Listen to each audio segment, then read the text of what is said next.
संतप्त मानस शांत हों, जिनके गुणों के गान में बेवर्धमान महान जिन विचरे हमारे ध्यान में। रहस्यपूर्ण चिट्ठी चल रही है, इसमें आत्मा के अनुभव की क्या विधि है, क्या प्रक्रिया है।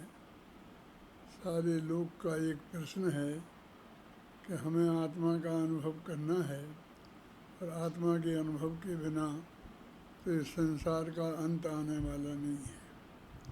और एक बार आत्मा का अनुभव हो जाए तो अनंत संसार फिर रहने वाला नहीं है। इसलिए जितने भी मुमुक्षु भाई हैं, आत्मार्थी भाई हैं, वास्तव में तो दिगंबर भाई हैं, पूज्य गुरुदेव श्री के अनुयायी हैं, सबका चित्त में ये एक प्रश्न सदा उपस्थित रहता है कि हमें वो आत्मा के अनुभव की क्या विधि है, ये बताया जाए।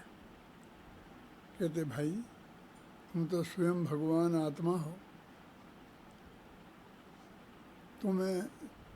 तुम विचार करो पहले कि एक आत्मा और एक आत्मा का अनुभव, दो चीज़ें हुई ना। एक द्रव्य माने मूल वस्तु और एक उस आत्मा का अनुभव। इन दो में तुम कौन हो? ये प्रश्न खड़ा हो तो हम फिर क्या करें? इन दो में हम मूलतः तुम कौन हो? तुम आत्मा हो कि आत्मा का अनुभव हो? तुम कहते आत्मा का अनुभव तो हमें चाहिए, यानी वो तो अभी नहीं है। मोटा मोटा तो अर्थ यही है। और आत्मा तो है अनादि से लेके अनंत काल तक। तो एक समय की जो पर्याय है वो तुम्हें क्यों चाहिए? उस अनुभव को तुम्हें होना हो तो हो, और नहीं होना हो तो नहीं हो। आज हो, काल हो, अनंत काल बाद हो, लेकिन मैं तो वो आत्मा हूँ ना, जो अनादि काल से है और अनंत काल तक रहने वाला है। जो निगोद में सो ही मुझ में, सो ही मोक्ष मझार, अंतर भेद कछु भी नाही, भेद गिने संसार। क्या है अर्थ इसका? कि जो निगोद में था वो ही मैं हूँ और वो ही मोक्ष में रहने वाला हूँ। तो निगोद में और मुझ में और मोक्ष में जो चीज़ कॉमन हो, जिसमें कोई अंतर ना हो, अंतर भेद कछु भी नाही। लोग ऐसा भी अर्थ करते हैं कि अंतर में कोई भेद नहीं है, बाहर से भेद है। मैं इतना विकल्प खड़ा नहीं रखने देना चाहता हूँ। निर्विकल्प होना है ना, निर्विकल्प होने की विधि चल रही है ना, कि अंतर भेद कछु भी नाही, माने अंतरंग दृष्टि से हम देखते हैं तो कुछ भी भेद नहीं है। उसमें से ऐसा अर्थ निकालना कि अंतर से भेद है नहीं है और बाहर से है, फिर उसमें वो कचास रह जाती है। वो अपेक्षा जनमानी में है, जब उसकी आवश्यकता पड़ेगी तब उसको बताएंगे।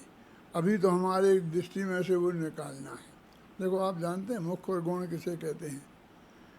जो हमारी दृष्टि में हो वो मुख्य, और दृष्टि में नहीं हो वो गौण। अब हम उसे बार बार उसकी चर्चा करके उसको ही तो मुख्य बना देते हैं। वो निर्विकल्प है कि विकल्प है कि अंतर में है कि बाहर है कि जो अंतर है वो है, वास्तव में अंतर है कि एक अपेक्षा से अंतर है।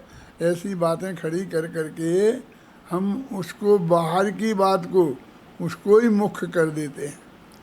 तो आत्मा मुख्य कहाँ हुआ? अंतर भेद कुछ भी नहीं। मैं तो ऐसा कहते, ऐसा अर्थ करो तो उसमें कोई अंतर नहीं है, कोई भेद नहीं। एक अर्थवाची हो जाए, कोई चिंता की बात नहीं है। वो भी अपेक्षा लग सकती है, मैं उसका विरोध नहीं कर रहा हूँ, लेकिन आपको उसे गौण करने के लिए कह रहा हूँ। कोई अंतर नहीं है, कोई भेद भी नहीं है। और वो क्या कहते हैं? भेद गिने संसार। उसका ऐसा अर्थ किया जाता है कि सारी दुनिया उसमें भेद मानती है। सारी दुनिया माने अज्ञानी जगत, अज्ञानी जगत उसको भेद मानता है।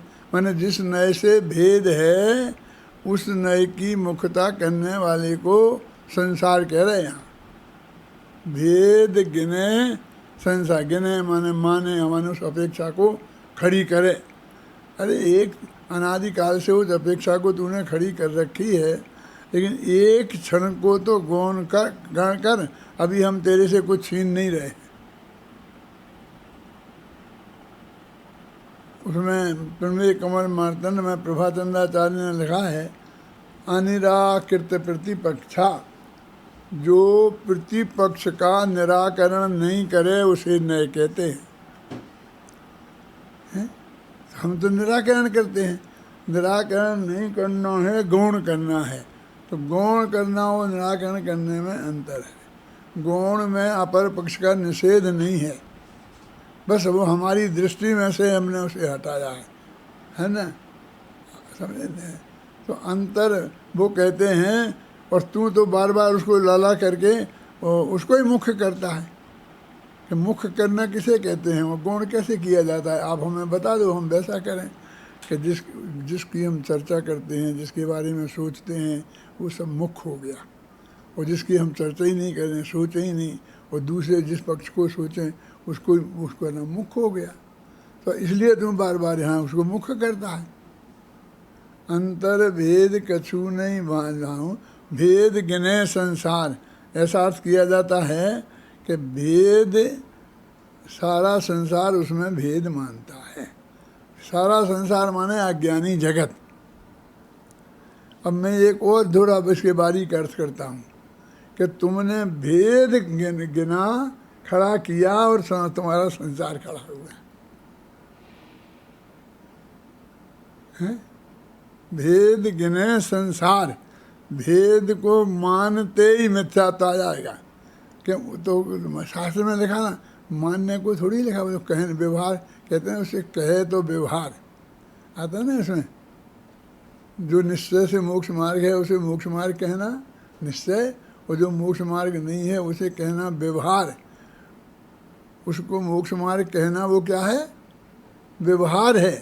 वो व्यवहार है, माने यदि माने तो मिथ्यात्व है। किताब मोक्ष उसमें कहा, तो उसमें तो कहे माने जब प्रतिपादन करने की जरूरत पड़े तो उसका प्रतिपादन करे। भेद गिने संसार, पर तूने भेद खड़ा किया और संसार खड़ा किया। मैं तो समय सार में भी कहता हूँ, तीसरी गाथा में, तेन विसंवादिनी होदी, बंध कहा ये यत्वे तेन विसंवादिनी होदी। कि बंध की कथा ही विसंवाद पैदा करने वाली है।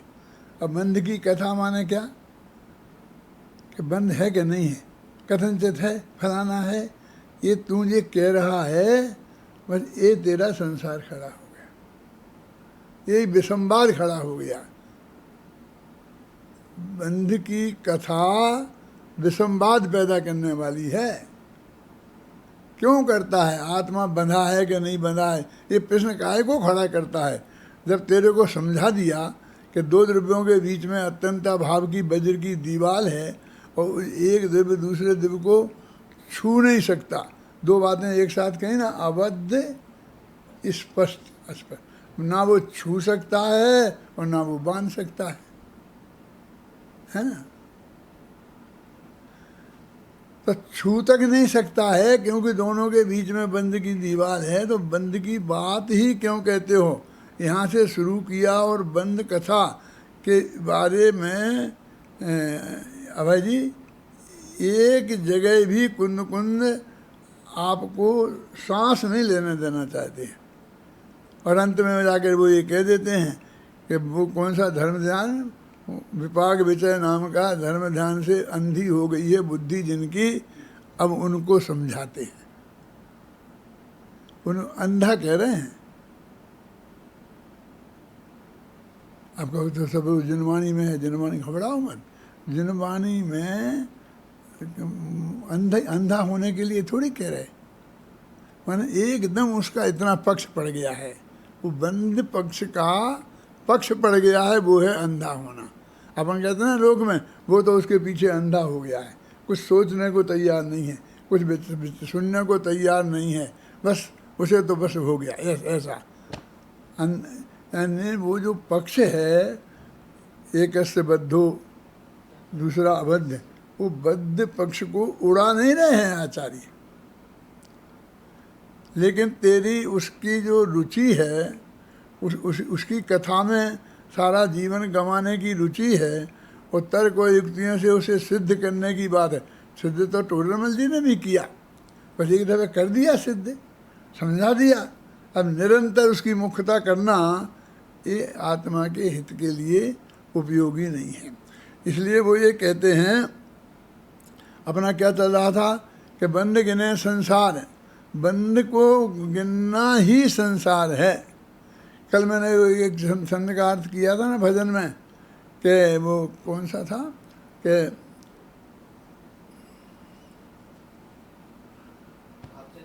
भागचंद जी का था, है ना, तो उसमें एक पंक्ति थी कि पर्यायों की संभाल में ताते गाफिल हो मत प्राणी, पर्यायों को जानो मत।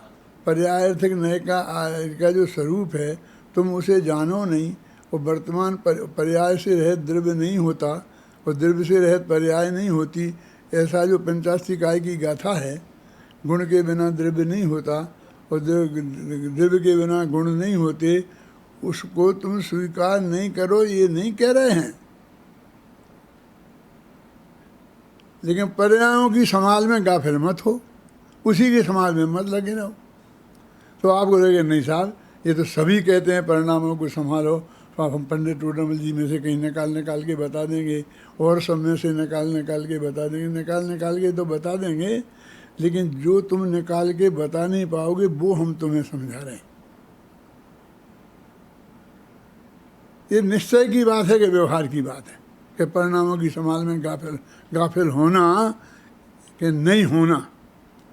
मैं कहता हूँ ये निश्चय की बात है, क्योंकि जब एक एक पर्याय प्रति समय की नक्की है, प्रत्येक द्रव्य की तेरी कि हम अपने जानने को तो हम नक्की करें, तो तेरे ज्ञान गुण तेरा मुख है ना, और उसकी प्रति समय जो पर्याय होती है, और वो आत्मा स्वपर प्रकाशक है। इसलिए बाकी पदार्थों का तो हम कह सकते हैं नास्ति को भी सर्वबंधु, किसी का कोई संबंध नहीं है, लेकिन ये गेय ज्ञायक संबंध में कथनचंद माना है ना, तो पर पदार्थ पर को वो जानता है कि ये तो साफ व्यवहार है, व्यवहार नहीं है, ये निश्चय है। सुपर प्रकाशक शक्ति आत्मा में निश्चय से है, सर्वगत शक्ति आत्मा में निश्चय से है, हैं स्वच्छत्व शक्ति आत्मा में निश्चय से है, 47 शक्तियाँ ही निश्चय से हैं। माने वो बात एकदम पक्की है कि वो जानने में आएंगे। तो उससे हम यही तो कह रहे हैं कि जानने में आएंगे ना, तो ये जानने में क्यों नहीं आता तेरे को कि उस पर्याय में फेरफार नहीं किया जा सकता। ये सर्वज्ञ भगवान ने बताया है। तेरी ज्ञान पर्याय का गे भी नक्की है बीसागर, ये सर्वज्ञ भगवान ने बताया कि नहीं बताया हैं? अब तुम्हारे ख्याल में तो आ गया होगा ना, तो ये बात पक्की है ना, आगम के अनुसार है ना, निश्चय है ना ये कि हम उसे बदल नहीं सकते, कि इसमें कथनचित है कि कथनचित बदल सकते, कथनचित नहीं बदल सकते। तो ये सारा उपदेश की क्या पोजीशन है जरा समझ तो लो। परिणामों को संभालो, परिणामों को क्या संभालो, क्या संभालूं परिणामों को, समाधि में समाधि का क्या समाधि में, कैसे समाधि में, हम तो समाधि में ही हैं। समाधि का जीवन बनाओ ना, मरण से समाधि का क्या लेना देना। मरण सुधारने के चक्कर में जीवन खराब मत करो। क्यों? इतना तो नक्की है ना, क्यों कि अगले भव में हम कहाँ जाने वाले हैं, अब ये नक्की होना है क्या? अब इस करुणान योग वालों को मत लाना बीच में, नहीं तो वो कहेंगे वो तो त्रिभाग में नक्की होगा। क्यों? मैं कहता हूँ उन करुणान योग वालों से, और मेरे बहुत मित्र हैं वो, अन्ना जी वगैरह बहुत मित्र हैं मेरे करुणान योग वालों में। मैं उनसे कहता हूँ कि मैं तो आपसे ये जानना चाहता हूँ कि मैं वो परिणामों को समझा नक्की होना है, वो त्रिभाग में होगा कि अनादि से नक्की है। त्रिभाग में तो वो कर्म बंधेगा, वो अगली भव की आयु वाला जो कर्म है वो त्रिभाग में बंधने का उसका नियम है। शांति जी, मेरा मैं किस भव में जाऊंगा इसका नियम नहीं है कि मैं परिणाम जैसे संभाल लूँगा और फिर हमने उसको और ऐसा बना दिया बिल्कुल गणित जैसा कि तुम 1 मिनट पहले तुम्हारे बहुत अच्छे परिणाम थे और 1 मिनट बाद में भी अच्छे हो जाएंगे और बीच में बस तुम्हारे घर में और उसी वक्त आयु कर्म बन गया तो मरे। कहते कि नहीं कहते? इसलिए निरंतर निरंतर संभाल के रखो, एक समय भी गड़बड़ नहीं हो जाए। माने ये परिणामों के संभालने के चक्कर में सारी जिंदगी खराब करो। क्यों? क्योंकि वो भव नक्की है तो उसके अनुसार भाव नक्की है। क्यों? कि मुझे वो यदि मान लो देवायु बंधनी है कि नरक आयु बंधनी है, जो भी आप लोगों को कल्पना करना हो कर लो, है ना? तो वो आयु बंधनी है तो मुझे कोई ऐसा थोड़ी है कि मैंने संभाल ली और फटाफट बंधनी थी नरक आयु और मैंने बीच में देव बांध ली, अब वो नरक तड़पता रह गया। ऐसा नहीं है। अरे भाई, मुझे जिस भावों से वो देवायु या जो भी जहाँ जाना है मुझे वो बनती है, वो ही भाव होंगे। और कब? कि जब भी बनेगी वो तब। और जब भी बनेगी माने ऑप्शनल नहीं है, वो भी नक्की है कि कब बनेगी। त्रिभाग की बात तो सबकी, एक कौम नाना जीवों की अपेक्षा है, एक जीव की अपेक्षा तो नक्की है मेरी तो कि मेरे कौन से वो त्रिभाग में कौन सा काल आएगा जब मेरी बंधेगी। क्यों? आपका करुणानी योग कहता है ना कि मेरी भी, वो तो कॉमन कथन है। कौन सा? नाना जीव की अपेक्षा कि वो त्रिभाग में बनेगी, वो नहीं बंध पाई तो अंत में बन जाएगी। तो मैं अपने बारे में नहीं, तेरी तो बेटा नक्की है और उसी समय बंधेगी, और नहीं बंधी तो फिर मैं वहाँ कैसे जाऊँगा? अरे तेरे को वो फिक्र नहीं करनी है। ये सब आगम से ये निर्णय करना, इसका नाम तत्व निर्णय है। या तो वो असुरबंध समझ जरा, वो नाव माव के समझ लेता है, या फिर वो अब अकेला तत्व तो आत्मा ही है, बस अकेले आत्मा ही को समझना और कुछ नहीं समझना। ये समझना कि नहीं समझना? बोलो कि तेरा अगला भव नक्की है और उसमें तुम फेरफार नहीं कर सकता है। ये समझना कि नहीं समझना? क्यों? ये भी समझना है ना तेरे को, है? क्योंकि तेरी पूरी चिंता तब दूर होगी, मुझे आत्मा में जाना है, कैसे क्या करूं? कि मैं वही विधि बता रहा हूं, मैं भटका नहीं हूं। आप ये मत समझ लेना कि मैं यहाँ वहाँ की गप्पे मारने लग गया हूं।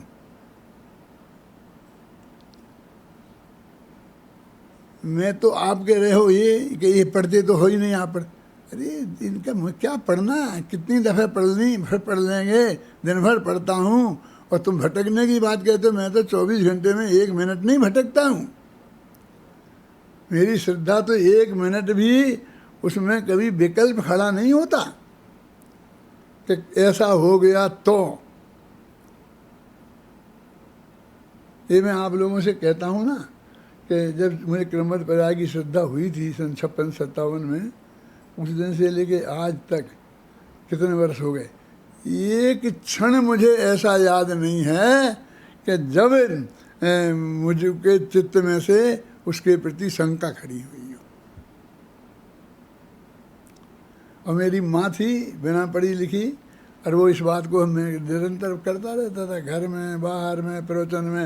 अब वो प्रवचन भी रोज ही नहीं सुनती मेरा, तो वो उससे मेरे से ज़्यादा उसको पक्की पकड़ थी कि जब भी ऐसा कोई विकल्प का काल आता और जहाँ आकुलता होती, तुम क्रमबद्ध पर्याय वाले हो, तुम ऐसी बातें कर रहे हो। वो मुझे टोकती थी, 1 मिनट में सजग कर देती थी। अरे उसको यदि इतनी पक्की श्रद्धा थी तो समझ लो कि आत्मा के अनुभव करने में कोई देरी नहीं थी। मैं कोई उसको था, मुझको है, मैं कुछ नहीं कहना चाहता हूँ किसी से। मुझे किसी को इसका यश नहीं चाहिए, किसी कीमत पर नहीं चाहिए। क्या यदि है तो ये मेरी बिल्कुल पर्सनल संपत्ति है, और नहीं है तो मेरा पर्सनल दुर्भाग्य है। इसमें दूसरे का कुछ नहीं हो सकता है। कुंदकुंदाचार्य ने हमको आदेश दिया है ना, कौन सा नियम सार में, कि जो वो संपत्ति मिलती है, कैसा छंद बोलना गाधा, जो निधि पाकर निज बतन में गुप्त रहे जन भोगते, त्यों ज्ञान निधि पा ज्ञानी जन भी गुप्त रहे कर भोग। तो इसमें कहने और कहलाने की क्या बात है। तो साहब जिनने कहा भी गलती में, कोई गलती में नहीं है। आ गया विकल्प तो कह दिया। ये भी कोई बाध्यता थोड़ी है कि आपने तो ऐसी प्रतिज्ञा करी थी कि मैं नहीं कहूँगा, मुझे नहीं चाहिए, और आपने एक दफे कह दिया। अरे कह दिया तो कह दिया, मैं क्या कहूँ। जिस स्वकाल में जो होना था वो हो गया है। कैसा फिर आपकी प्रतिज्ञा कैसे? अरे प्रतिज्ञा नहीं, मैं तो आपको दृढ़ निश्चय बता रहा हूँ।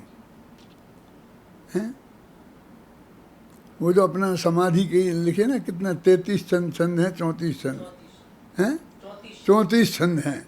कोई मैंने बुद्धिपूर्वक नहीं लिखे। बुद्धिपूर्वक लिखता तो वो 51 होते, 50 होते, 40 होते, समझे ना, कुछ हिसाब किताब होता ना हैं एक। लेकिन वो 34 जितने बन गए उतने बन गए। उसमें मैंने बार बार ये लिखा। इसमें लिखा, किसमें क्या नहीं अपना कोई है, क्या लिखी मैंने किताब अभी, भारत का अंतर्द्वंद। उसमें लिखा, वो भगवान से कहता है कि भगवान अब मैं क्या मांगूं, आपसे मांगूं क्या, क्यों कि आपने पहले ही कह दिया कि आप कुछ लेते देते नहीं हो, कोई बदला बदली कर नहीं सकते हो, फेर पार कर नहीं सकते हो, जल्दी कर नहीं सकते हो, इसलिए अब मांगने का कोई बात ही नहीं रही। विकल्प ही खड़ा नहीं होता है। ये विकल्प कैसे आया इन मांगने वाले को, और मांगने की बात करते हैं और अपने को ज्ञानी कहते हैं। ऐसा विकल्प कैसे आया है? वो बाहुबली की स्तुति करते हैं जब भरत, तब मालूम है क्या कहते हैं कि मैंने तो आपको बहुत रोकने की कोशिश की, फिर आप रुके ही नहीं। फिर कहते हैं रुकते कैसे, आपकी तो काल लब्धि आ गई थी दीक्षा लेने की, इसी काल में आपको दीक्षा लेनी थी, 1 साल के भीतर आपको केवल ज्ञान होना था। अब ये सारा 5 समवाय आ गए थे, तो मेरे रोकने से रुकते कैसे आप नहीं रुके। मैं रुका हूँ क्योंकि मेरी काल लब्धि नहीं आई। कैसी बात करता है, तेरी काल लब्धि नहीं आई? अरे काल लब्धि तो प्रत्येक जीव की प्रति समय आती है। अभय कुमार जी क्या कह रहा हूँ, जरा ध्यान से सुनना। मेरी काल लब्धि अभी 4थे गुणस्थान में रहने की है, मेरी काल लब्धि अभी चक्रवर्ती बनने की है। एक ही चीज की काल लब्धि थोड़ी कहलाती है। क्यों? जिस समय जो कार्य होता है उस समय उसकी काल लब्धि है। अब मेरी काल लब्धि अभी ऐसी है। जब उन्हें दीक्षा का काल आया तो मैंने दोहा लिखा कि अब भरत की काल लब्धि आ गई थी। तो दूसरे दिन उन्होंने ऋषभ सेन ने समझाया कि तुम कहाँ पड़े हो, सारी दुनिया कहाँ पहुँच गई है। आपको फर्क मालूम है? जब बाहुबली को केवल ज्ञान हुआ, वो तो कब हो गया था कि भरत चक्रवर्ती बने, समझ लो कि उसके 1 बरस के भीतर ही हो गया था केवल ज्ञान। और फिर भरत चक्रवर्ती ने दीक्षा ली कब? जब ऋषभदेव को मोक्ष हुआ, तब मोक्ष हो गया, उसके बाद दीक्षा ली। तब बाहुबली केवल ज्ञान की अवस्था में मौजूद थे, मोक्ष नहीं हुआ था उन्हें। अब वो कितना है, शायद 6 लाख पूरा में कितना है, गिनती मुझे ज़्यादा याद नहीं रहती, लेकिन लाखों वर्ष हैं। इतने काल तक है, समझना मैं क्या कह रहा हूँ, बाहुबली की मुनि केवल ज्ञान अवस्था में रहे। वो इतने ही लंबे काल तक भरत चक्रवर्ती चौथे गुण स्थान की अवस्था में रहे। 1 वर्ष कम 1 लाख पूर्व। हाँ, वो एक वर्ष कम 1 लाख पूर्व, समझे ना, 1000 वर्ष। 1000 वर्ष कम, 1 लाख, जो भी कर लेना, थोड़ा बहुत अकाउंट में लेन देन बराबर है ना, भूल चूक लेनी देनी क्या, मैं जो सिद्धांत बता रहा हूँ उस सिद्धांत को समझो। मैंने बहुत विचार किया कि इतने रहे, ये लोग कौन फायदे में रहा, मजे में रहे, आराम से खूब खूब भोग भोगे और दुनिया का लाभ भी खूब उठाया और अंत में फटाफट केवल ज्ञान ले गए, मोक्ष चले गए। मोक्ष नहीं गए, कुछ काल वे भी रहे, उनकी भी दिव्य ध्वनि खिली। मैंने सबकी दिव्य ध्वनि का वो लाभ लिया है और लाभ दिया है, जनता को बताया कि उन्होंने क्या कहा। तो उनको दो को तो भरत ही चक्रवर्ती करते बताते हैं, और भरत चक्रवर्ती का मैंने बताया। अब इतने काल तक वे अनंत सुख में रहे, कौन, बाहुबली, अनंत अवस्था में, और ये चौथे गुण स्थान के उसके अनंत में भाग में सुख में रहे हैं। बोलो, तो कौन रहा फायदे में, बाहुबली ही रहे ना। तो ये जो बात हम बता रहे हैं, हम तो बाहुबली की महिमा गा रहे हैं ना।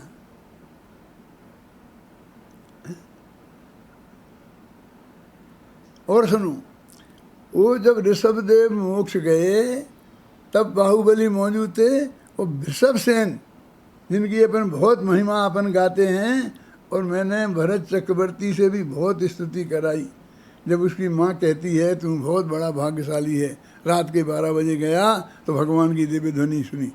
वो कहते तू मुझे भाग्यशाली कह रही, तुम अपने उस बेटे की बात क्यों नहीं करती है कि जब भगवान को केवल ज्ञान हुआ उसी दिन दीक्षा ले ली, गणधर बन गया, और उस दिन से आज तक जब भगवान मोक्ष गए, उस मोक्ष जाने के बाद वे भरत को समझा रहे, तब तक रहे।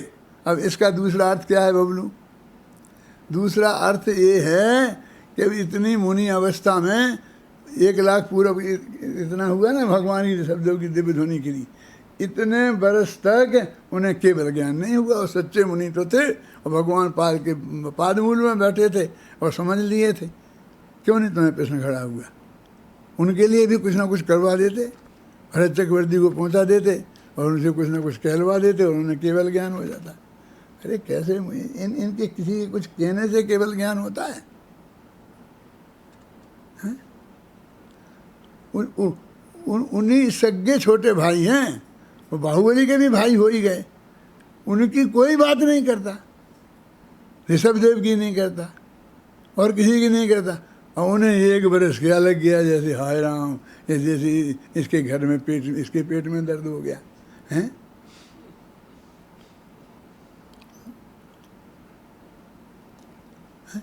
कारण खोजो, कारण खोजो, कारण खोजो, सारी दुनिया में खोज शुरू है। कांख में बेटा और क्या कहते हैं, जगत में ते हैं, गाँव में खोजते फिर। इतनी सी बात किसी की समझ में नहीं आई, मेरे पास क्यों नहीं आए? कितनी सी कि वे उन रोजिना 6वें से 7वें में, 7वें से 6वें में आते थे। मैंने कल कहा था ना कि वे तो जब दीक्षा ली तो उसके बाद रोजाना आते जाते रहे, आते जाते रहे। ये कहाँ आते जाते रहे? आहार को जाते थे, किसी को विकल्प ही नहीं आता। वे तो एकदम खड़े, एकदम खड़े, एकदम खड़े। और मेरे को विकल्प ही आया कि मैंने ये देखा कि वे आते रहे, जाते रहे, आते रहे, जाते रहे हैं। कि तुम घुमक्कड़ बता रहे हो कि हाँ, कहाँ, कि शुभ से शुद्ध में और शुद्ध से शुभ में एक अंतर मुहूर्त तक से ज्यादा किसी में ठहरा ही नहीं। क्यों? और जब एक अंतर मुहूर्त के लिए ठहर गए तो हो गया। क्या हो गया? क्या ये कारण पर्याप्त नहीं है? अरे यही असली कारण है और कुछ नहीं। टोडरमल जी ने खुद लिखा है कि ऐसी स्थूलभूत तो मिथ्या दृष्टि के नहीं होती है कि मैं भरत की भूमि पर खड़ा हूँ। ये भूमि किसी की नहीं है, ये तो सम्मेलन होने के पहले ही नक्की हो जाता है। ख्याल में आया ना? ये तुम जानते हो कि नहीं जानते हो कि ये भूमि तुम्हारी है? कि तुम किसी की भूमि पर खड़े हो। सब जानते हैं, बस हम सब जानते हैं ये बातें कि चक्र रथ में परिवार वालों पे नहीं चलता है। बस बेचारा अकेला भरत नहीं जानता था। क्यों? जानता था तो चला कैसे दिया चक्र। अब चलाया कि नहीं चलाया ये अपन बाद में निर्णय कर लेंगे। और तुम्हारे हिसाब से चला भी दिया तो तुम जानते हो कि नहीं जानते हो कि ये खाना खाएंगे तो कल हमारा पेट खराब हो जाएगा। सीधा सच्चा रोटी दाल खाओ, जानते कि नहीं जानते हो? क्यों खाते हो? ये हम बहुत बातें जानते हुए करते हैं और ज्ञानी अज्ञानी सब। भरत जी तो तब भी ये जानते थे कि ये भूमि मेरी नहीं, ख्याल में आई ना, और फिर भी लड़ने चले गए, निकल गए। ऐसा भी से सारे देश के चक्रवर्ती बन गए। और वहाँ गए तो उसमें शिला पर लिखा तो उसने देखा, अरे मैं तो मानता था मैं ही पहला चक्रवर्ती हूँ, मैंने भोगी है, ये बिल्कुल अछूती है, मैंने इसको कोई ने भोगी नहीं है। अरे अछूती समझता है ना इसने। और लेकिन यहाँ तो इतने नाम की लिस्ट लिखी कि इतने उन्हें भोग भोग के छोड़ी है। ये तो उनकी जूठन है, जूठन जो आज मेरे भाग्य में आई है। क्या ये उन लोगों की जूठन है, उन्होंने भोग भोग के इसे छोड़ी है। फिर फिर जूठन तो नहीं खाना चाहिए थी उन्हें। उस पर भी मैंने लिखा है कि वो कहते क्या करूं, बोलो मुझे तो बहुत आफत लगती है ये चक्रवर्ती तो। लेकिन वो तो इन करुणानी योग वालों से परेशान है। ये कहते हैं निरत्ति निकाचित कर्म होता है तो वो बिना भोगे नहीं करता है। बबलू मैं तो ये समझता था पहले बहुत दिनों तक कि निरत्ति निकाचित कर्म बहुत खोटे कर्म होते होंगे। क्या समझे ना? और पंडितों ने इसी रूप में मुझे समझाया था कि जो बिना भोगे किसी कीमत पे काट नहीं सकते, तुम कैसी तपस्या करो, कुछ भी करो। जब बाद में देखा कि जिनमें ये नहीं होता, बदल नहीं सकते, तो मैं तो तीर्थंकर प्रकृति निकली। वो तो ऐसे कर्म निकले जो बिना भोगे नहीं छोड़ सकते। अब करुणानी योग वालों से कह देंगे कभी क्यों भरत चक्रवर्ती ने क्यों नहीं दीक्षा ले ली, सब भाई चले गए, सब भाई चले गए, और जे घर में डटे रहे, जे घर में डटे रहे। अरे वो निधत्ती निकाचित कर्म बांध लिए थे उनने। कौन सा निधत्ती निकाचित था? एक करुणानी योग के पंडित, क्या नाम, प्रवीण, बोल क्या है, हैं? कभी वो नहीं छो बिना भोगे नहीं कर सकता था, और उसे भोग नहीं था। अरे एक एक पल का सब नक्की था। ऋषभदेव ने क्यों चिंता नहीं करी? ये सारे लोग आ गए दीक्षा लेके, और ये सबसे बड़ा भाई वहाँ बैठा है, थोड़ा समझाते, बोला कि अब तो वो तो आ ही रहे थे, अब तो जाना शुरू कर दिया था ना उन्हें उनके प्रवचन में, तो उन्हें समझा देते। वो ये भी तो जानते थे कि ये कब दीक्षा लेने वाला है, कब इसके केवल ज्ञान होने वाला है, कब होने वाला है। उन्हें कोई विकल्प नहीं था, क्योंकि वे सर्वज्ञ थे, पूर्ण वीतरागी थे। हम सर्वज्ञता और वीतरागता का स्वरूप समझ लें एक दफ़े अच्छी तरीके से, तो ये हमारी सारी समस्या खत्म हो जाए।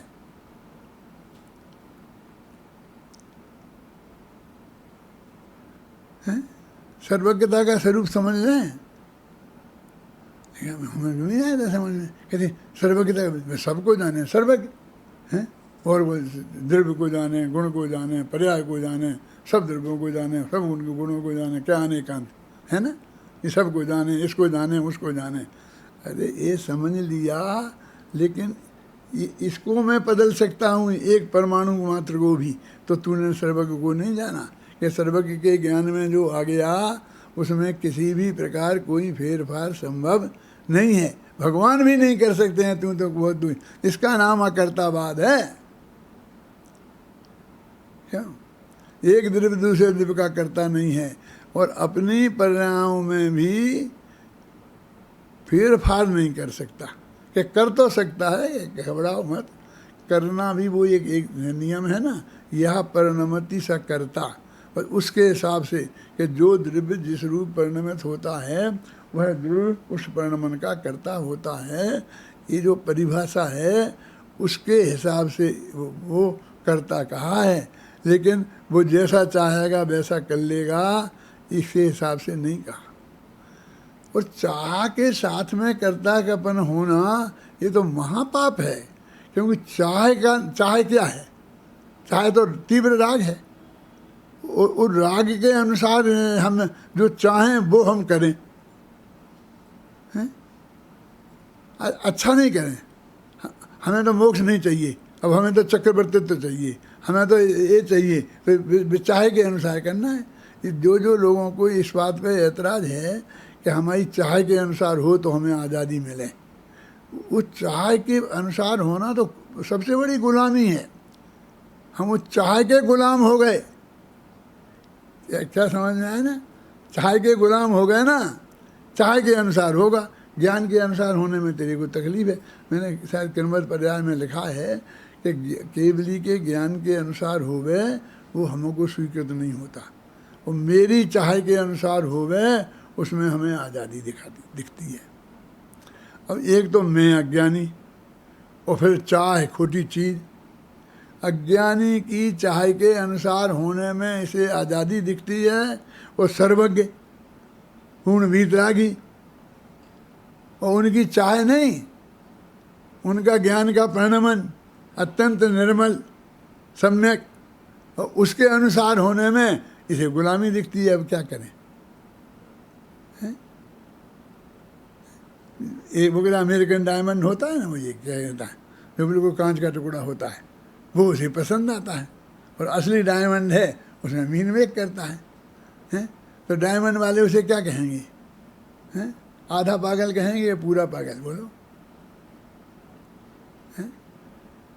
ये तेरी चाह के अनुसार काम होने में तुझे स्वतंत्रता दिखती है, सुख दिखता है, अनुकूलता दिखती है, और केवली भगवान के ज्ञान के अनुसार होने में प्रतंत्रता दिखती है।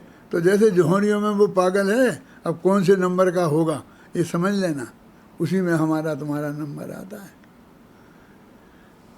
एक दफे गहराई से यही निर्णय कर लो, बस पर्याप्त है। कि साहब आप कितने दिन खराब करोगे इसमें? हैं? खराब कर रहे हैं, खराब कर रहे हैं ये दिन।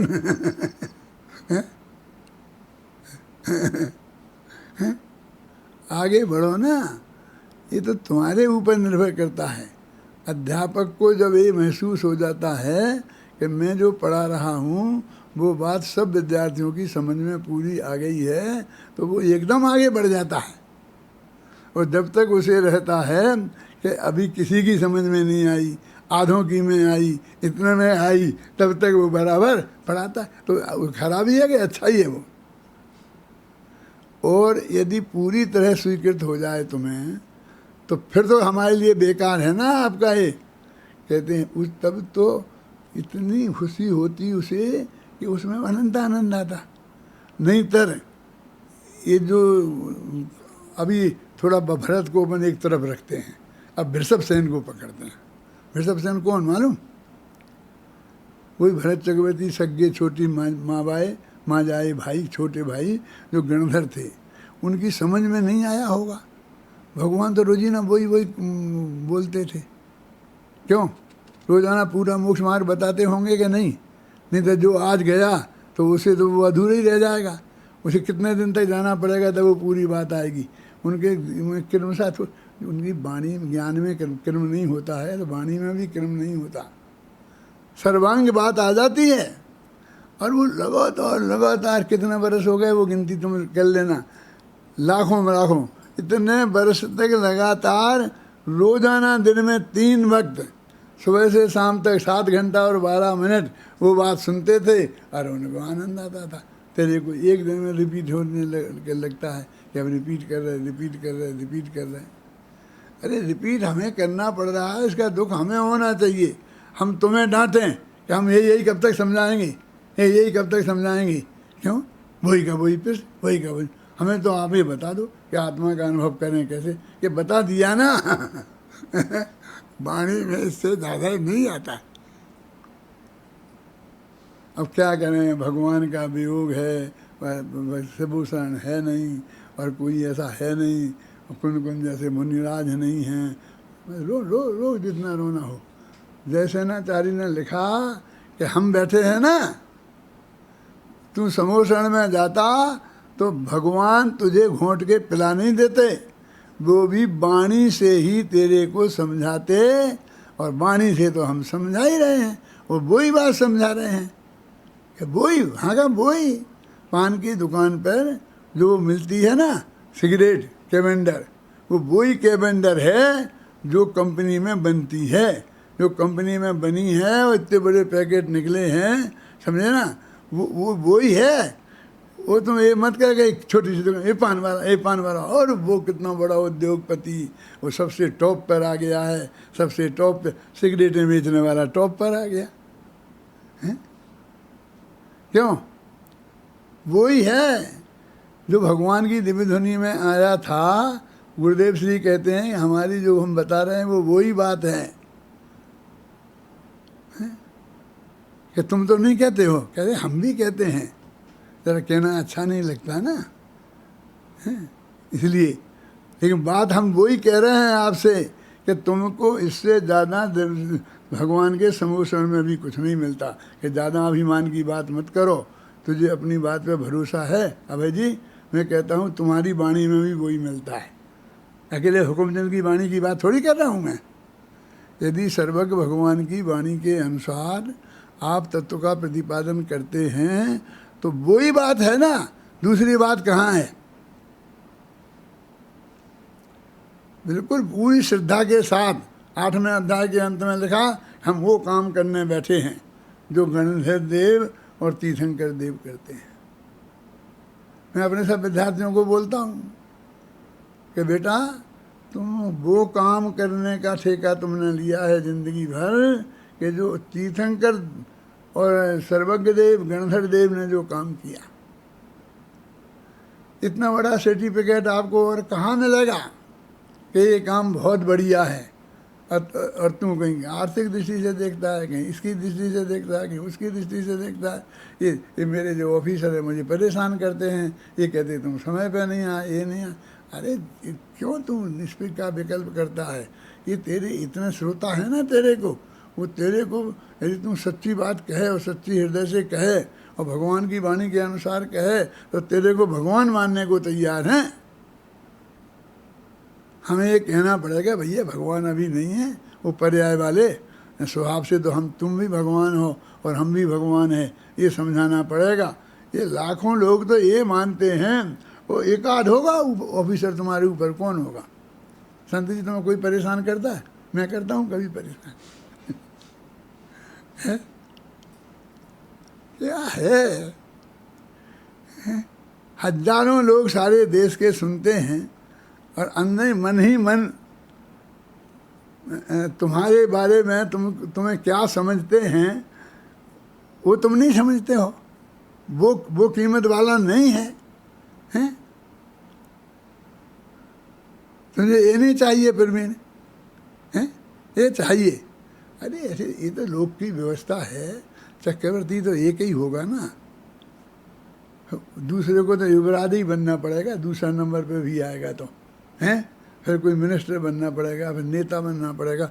मोक्ष जाने वाले थे जय कुमार वगैरह, और उन्हें सेनापति बनना पड़ा और भरत की आज्ञा के अनुसार सारा काम करना पड़ा।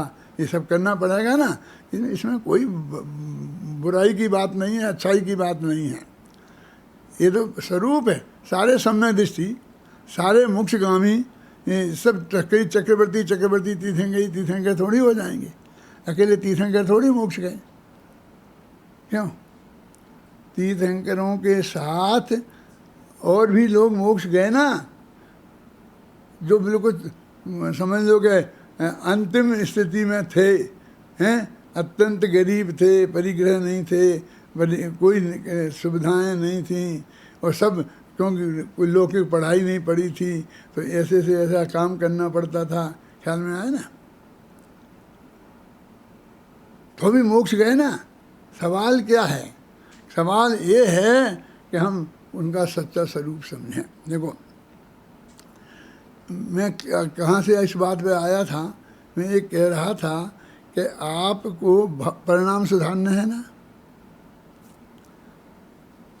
परिणामन की संभाल में गाफिल मत हो। सारी जिंदगी खराब करी है तूने परिणामों की सुधारने के चक्कर में, तो क्या संभालूं फिर मैं? कि वो जो परिणामी द्रव्य है जिसमें से परिणाम आया है उसे संभाल। उसमें भी तो परिणाम की अपेक्षा लगी है, तो अपरिणामी द्रव्य को संभाल, परिणाम से जो भिन्न है। कि अपरिणामी में भी परिणाम के निषेध का चक्कर लगा है।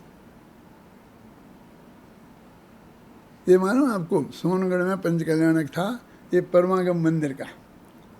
तो मेरा रोजीना शाम को व्याख्यान होता था, और गुरुदेव की कृपा से तो सबने, पाटनी जी वगैरह ने नक्की किया कि बस गुरुदेव का सुबह दोपहर शाम को चर्चा और रोजाना मेरा व्याख्यान। मैंने सचमुच बहुत मना किया, सच्चे दिल से मना किया कि भाई इतने बड़े बड़े पंडित बैठे हुए हैं, ये कैलाश चंद जी वगैरह भी बैठे हैं, और उनका नहीं कराना है तो अपने लालचंद भाई वगैरह ये सब बैठे हुए हैं, बाबू भाई हैं, ये सब बैठे हुए हैं, युगल जी हैं, तो आप मेरा रोजीना कह रहे ये अच्छा नहीं है, ये बहुत तकलीफ़ का काम है। मैंने ये कहा था, ये गद्दी पे बैठ के कह रहा हूँ मैं। तो मुझसे बाबू भाई ने, पाटनी जी ने और सब मैनेजमेंट वालों ने कहा कि नहीं, हमें तो आपका ही कराना है। कि क्यों? क्योंकि ये लोग आप पर बहुत आरोप लगाते, फलाने को आप पसंद नहीं, फलाने को आप पसंद नहीं, इसलिए हमको बताना है कि हमारी सोनगढ़ की सबसे बड़ी पसंद ये कहा था मुझे कमेटी ने, तब मैं करता था। उसमें मैंने ये बात कही परिणामी अपरिणामी की, कि परिणामों की संभाल में गाफिल मत हो। तो फिर मैं कहा कि परिणामी को संभाल, कि परिणामी भी तो परिणाम वाला ही हुआ, कि अपरिणामी को संभाल, तो वो भी तो परिणाम का ही निषेध है। परिणाम तो छूटा कहाँ, दिमाग में तो वो ही घूम रहा है।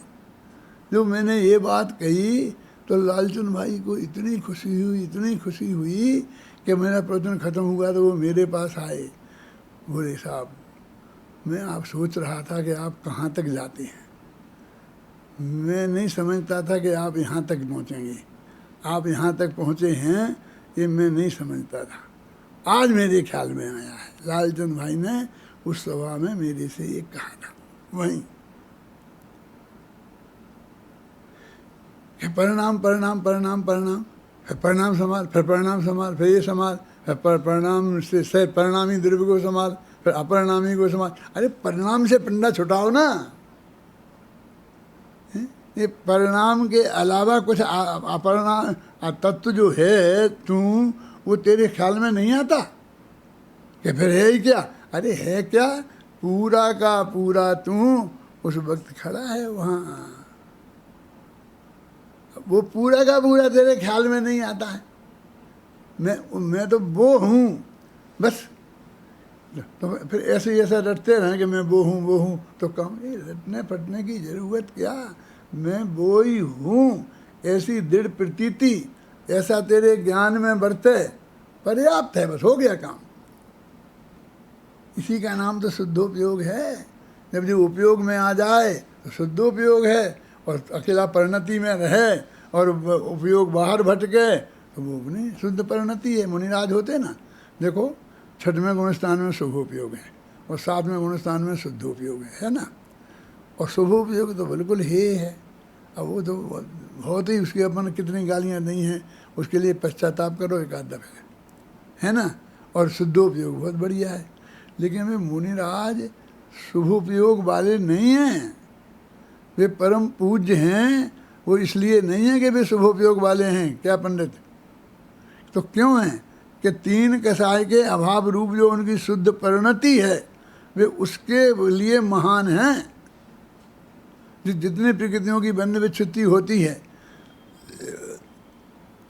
वो शुभोपयोग वाले के होती कि नहीं होती? 6वें गुणस्थान के लायक वहाँ शुद्धोपयोग तो नहीं है। शुद्धोपयोग से नजरा होगी करते रहना, मुझे कोई ऐतराज नहीं है, लेकिन वो जो संवर हो रहा है, इतनी प्रकृतियाँ नहीं बंधेंगी, वो तो शुद्ध परिणति के कारण है। उनकी महानता छठवें गुणस्थान वाले मुनि निंदनीय नहीं हैं। तू समझता ही नहीं है कि उसका स्वरूप क्या है। हमने जो सब ये पढ़ा लिखा है वो समझा है। अभी हम ये प्रवचन कर रहे हैं, तो इस वक्त तो हम बहुत बड़े पंडित हैं, और फिर अभी बंद करके खाना खाएंगे तो उस वक्त छोटे हो जाएंगे, उस वक्त हम ये सब भूल जाएंगे हैं। फिर हम भूल जाएंगे तो कल कैसे बताए कि हमने कल आपको क्या कहा था और आज हम क्या कहे, और हमने क्या क्या बता चुके हैं, और आज फिर वही बात हम उससे आगे चल रहे हैं, वही बताने की कोशिश कर रहे हैं। वो अंदर में जो धारा निरंतर बहती रहती है ज्ञान की भी, और जो चारित्र में जो शुद्धि हुई है उसकी भी, चारित्र में शुद्धि हुई है सम्यक दृष्टि के। अरे अनंतान बंदी गई है तो अनंत गुणी शुद्धि हुई है, तो बाहर से क्यों नहीं दिखती है कि दिखे कैसे? क्योंकि तू इतना शक्तिहीन है कि अनंतानंदी कसाई के जो काम होते हैं वो तेरे से हो ही नहीं सकते हैं। रावण ने सीता का अपहरण किया और रोजाना उसे मनाता था, और कितनी 17,000 18,000 पत्नियां बैठी थीं, बेटे बैठे थे, सब मोक्षगामी थे, बड़े बड़े थे ना, और कोई नहीं रोक पाया है? और हाँ, हम तो कुछ नहीं, हमें तो एक पत्नी का इतना डर लगता है कि किसी की तरफ देख नहीं पाते हैं ढंग से। अरे मूर्ख, वो जिसकी शक्ति होती ना उसका प्रकट होता है पाप। तेरे में शक्ति ही नहीं तो तेरा पाप प्रकट कैसे हो? ख्याल में आई ना? तेरा तो मन चाहे जितना खराब हो, लेकिन यदि मैं इस प्रवचन में बैठा हूँ कि प्रवचन कर रहा हूँ और महिलाओं की तरफ ज़्यादा देखूँगा तो दूसरे दिन 25 श्रोता कहेंगे कि पंडित जी की निगाह खराब है, पंडित जी से कह दो, इन पंडित जी का बदल दो, इन्हें समझा दो, इन्हें ये कर दो। ये महिलाओं की तरफ ही देख रहते हैं, महिलाओं की तरफ ही करते हैं ना। अच्छे अच्छे ब्रह्मचारियों पर ये आरोप हम आप लगाते हैं कि नहीं लगाते हैं? क्यों? महिलाओं के उदाहरण देते, क्या है ये? वो अंदर की जो धारा बहती है, वो धारा को हम पहचानते ही नहीं हैं। क्या करेंगे, क्या करना है? इतना सा धर्म है अभय जी, इतना सा है कि ये अपना त्रिकाली ध्रुव को समझो और बस समझते ही रहो। बस 2 वाक्य में मोक्ष मार्ग पूरा। वो चारित्र तो आए, चारित्र भी आ गया। समझो मैं श्रद्धा और सम्यक ज्ञान, वो समझते रहो, माने उस ज्ञान में ही लगे रहो। सम्यक चारित्र ध्यान हो गया ना। ज्ञान की स्थिरता का नाम ध्यान है, स्थिर ज्ञान ही ध्यान है। ध्यान सबसे बड़ा चारित्र है, बस हो गया काम। हर भूमिका में उसके अनुसार है, रहता है। चौथे में, 5वें में, 6वें में, 7वें में, हर एक के एक गुणस्थान की परिणति समझो है। तुम्हारी परिणाम योग के साथ प्रकृतियाँ गिनने से कुछ नहीं होगा। ये समझो ये वस्तु का स्वरूप कि क्या है, तो ये सारा काम होगा। गहराई से सब लोग समझें। इसी मंगल भावना के साथ मैं अभी की बात समाप्त करता हूँ।